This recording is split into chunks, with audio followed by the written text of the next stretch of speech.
Speaker what? Julius Malema, revolutionary leader or a dangerous radical? I am Amos Segi.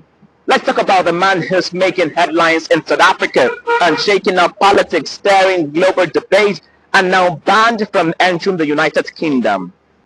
His name is Julius Malema, firebrand politician, leader of the economic freedom fighters, and one of South Africa's most controversial voices. To his supporters, he's a revolutionary. To his critics, a dangerous man. And to international governments, a growing concern. Malema commands attention wherever he goes, through fairy speeches, anti-capitalist rhetoric, and his calls for land expropriation without compensations. His party, the EFF, isn't the ruling party, but make no mistake, Malema is shaping South Africa's political climate. He's loud, unapologetic, and radical, from calling for the nationalization of banks and mines to chanting "Kill the Bear," a song with violent connotations from apartheid-era resistance. Kichi, kichi, kichima, Simran Konto, Alliance, shoot to kill, Yamaza, kill the poor, the farmer, kill the poor, the farmer, brr, pa, pa, brr, pa, pa, attention. Malema thrives on confrontation, and that it seems has caught international attention. Last month, the United Kingdom banned Julius Malema from entering its territory. Why? The UK cited national security concerns, pointing to Malema's support for Hamas, his inflammatory chants, and alleged hate speech. He was scheduled to speak at Cambridge University. That will no longer happen. The UK Home Office said his presence was not conducive to the public good.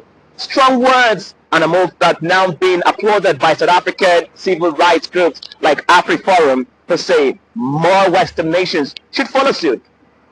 And here's where it gets stranger.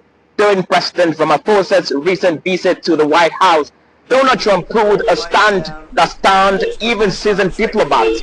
He dimmed the lights in the Oval Office, played a video clip of Julius Malema calling to cut the throat of whiteness. Then looked at Ramaphosa and asked, "Is this your guy?" Yes, that happened. It was classic Trump, a dramatic political loaded and strategically timed. Turn the lights down and just put this on. It's right behind you, Johan. There's nothing this parliament can do, with or without you. People are going to occupy land. We require no permission from you, from the president, from no one.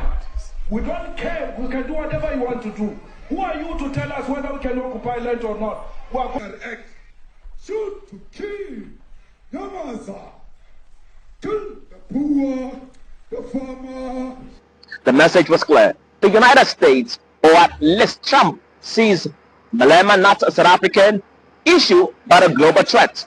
President Ramaphosa dismissed the moment as a diversion, but it made headlines worldwide. There's deeper concern here, one that goes beyond headlines. Western powers fear that Malema's brand of radical populism and inspire similar movements abroad. That is, could fuel racial tensions, economic instability, and let's be honest, make investors nervous. Even the US Africa Command has labeled parts of Sahel and Southern Africa as potential breeding grounds for extremism.